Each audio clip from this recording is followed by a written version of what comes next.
This is Autoline Daily, the show dedicated to enthusiasts of the global automotive industry. Last April, China cracked down on exporting rare earth minerals, and it immediately caused production problems for automakers and suppliers in the US and Europe. And then last week, China announced it's going to crack down even harder starting November 8th. It's not only going to restrict rare earths, it's going to restrict electric motors and computer chips that use those minerals. The move is mainly aimed at military equipment, but the auto industry will be heavily hit as well.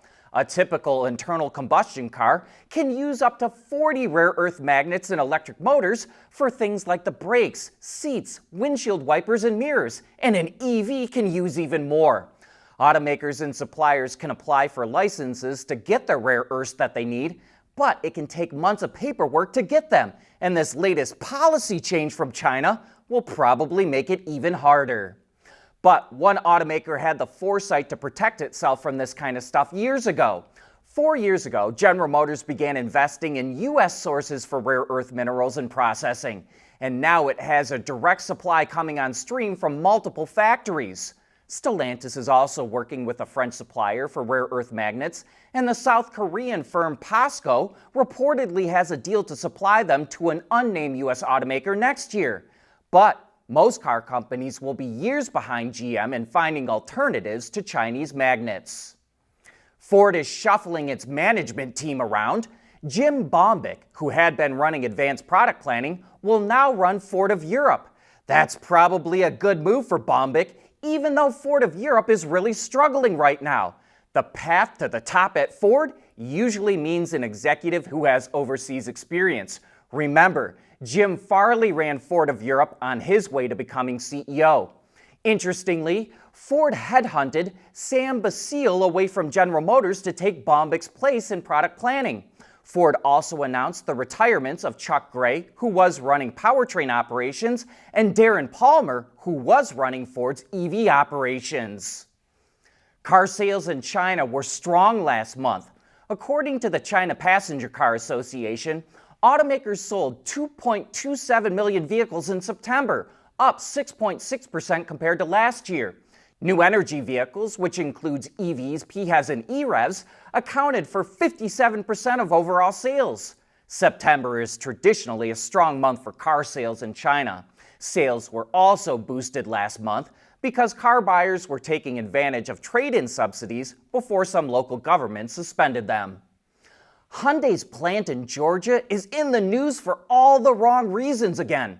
Last month, the site was raided by Immigration and Customs Enforcement, which resulted in hundreds of workers being detained, mostly from South Korea. And now the Wall Street Journal reports that 3 workers have died and more than a dozen have suffered serious injuries since Hyundai started construction of the plant in 2022. Current and former workers say that the construction involved many inexperienced immigrant workers, safety standards weren't adequate, and there were frequent accidents. A Hyundai spokesperson said that the company has, quote, conducted a comprehensive audit and strengthened safety oversight across the site.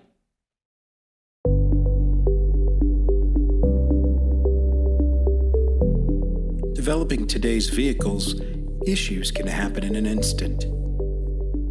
What good is knowing your problems without the data to solve them? Meet Wireless Neovi Cloud, your secure off-the-shelf solution, empowering real-time collaboration for quick resolution. With Wireless Neovi Cloud, your team can prevent issues before they can escalate. Driver communication data and remote diagnostics to analyze and resolve your problems using OTA, allowing your executives oversight throughout the process. Wireless Neovi Cloud, your vehicle update solution in production and on the road. Intrepid Control Systems, driven by your data.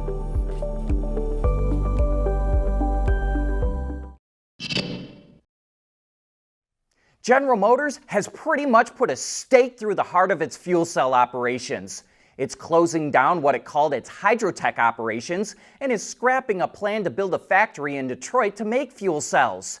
GM will meet with suppliers that were working on its fuel cells to see if it can find other work for them. Last week, the Trump administration suggested it would probably eliminate $52 million in subsidies for fuel cells that the Biden administration put in place.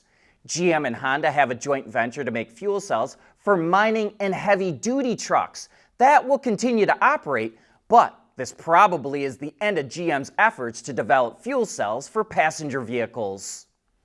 Europe's auto industry is in a bit of a crisis. Sales in the region are still nearly 3 million units below where they were pre-COVID, and car plants are only running at 55% capacity on average.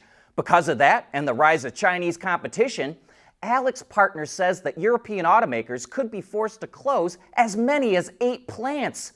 Chinese automakers are expected to sell as many as 2 million vehicles in Europe by the end of the decade, accounting for 10% of the market.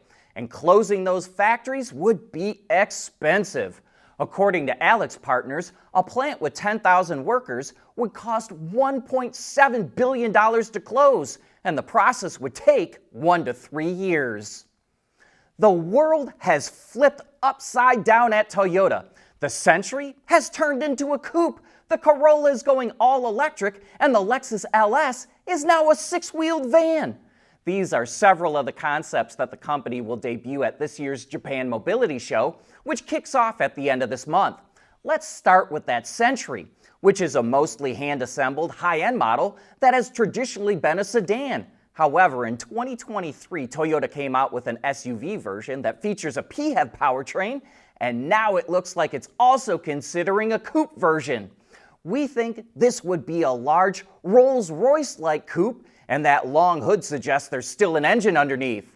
A couple of other highlights include no rear window, kind of like the Polestar 4, and check out how the doors open.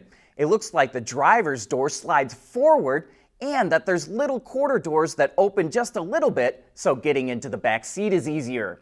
Now, let's move on to the Corolla. An all-new concept was revealed, which looks fully electric to us, and we think that makes sense because the styling is much more in line with Toyota's current EVs. There's not many other details on the model, which is the same for that 6-wheeled Lexus LS concept. But this is meant to be a flagship model for the brand, and Toyota does believe there is a segment for a vehicle like this. The company will show off a number of other models at the show, like a little pod for kids to play with and this small Daihatsu commuter vehicle. And we'll provide a link if you'd like to check out more. Xiaomi is one of, if not the hottest car brand in China right now. And thanks to vehicle benchmarking specialist Caresoft, we got the chance to get behind the wheel of the U7 SUV and drive it on the streets around Detroit. But even though Xiaomi has a long waiting list in its home market, the company's long-term success will likely hinge on its ability to expand outside of China. It's already setting up some operations in Europe and could enter that market as early as 2027. So, do European automakers really need to be worried about Xiaomi? See what we think after a little bit of seat time in the U7. But that brings us to the end of today's show. Thanks for tuning in.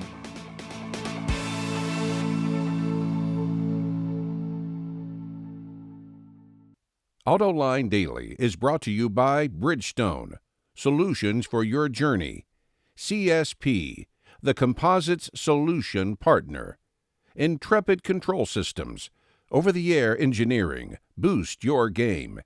And thanks to the following YouTube and Patreon members.